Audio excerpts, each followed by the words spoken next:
So the pace of progress is it in your hands? I mean, See, must find out first of all why one asks this question. There are many reasons why one asks this question.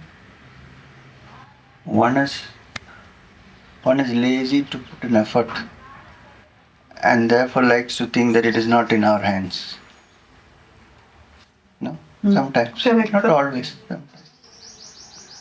Sometimes when asked this question because one has been trying hard, putting in effort and nothing is happening.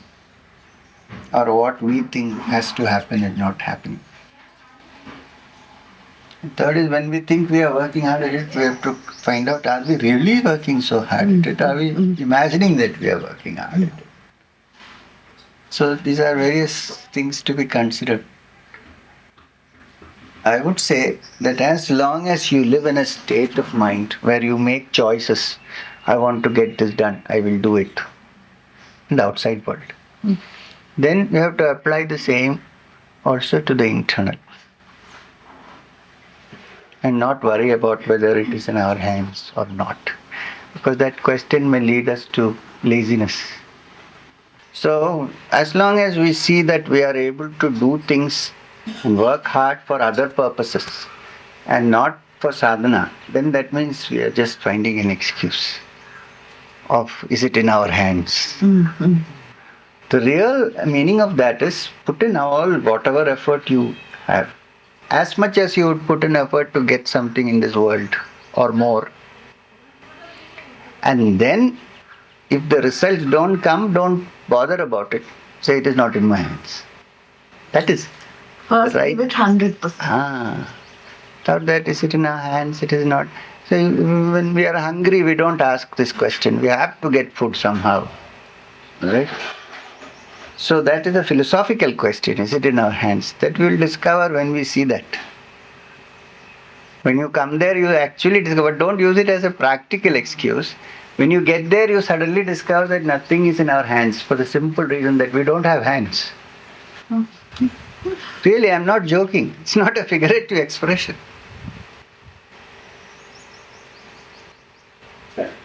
But as long as we feel that we have hands, we have. Some things are in our hands, not God's hands, but. So we can cling to hope, no? Can't give up. Oh yes, this is exactly what I mean. Don't give up. Don't give up. Don't say it is not in my hand. What to do? Cling. Oh, catch. Don't let go.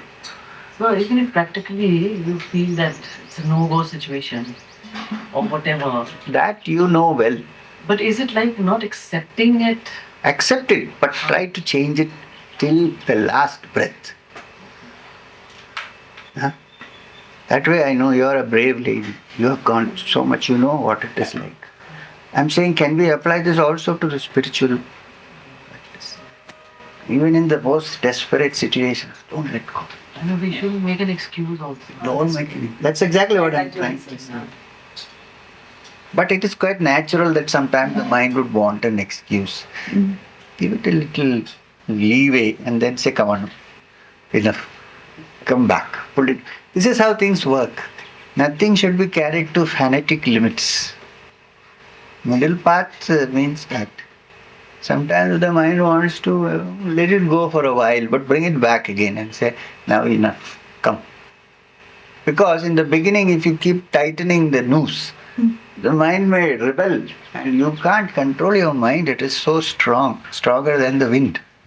So sometimes give it a little bit lollipop here and there, then bring it back again. So that's why in spiritual practice it is good to have some lollipops.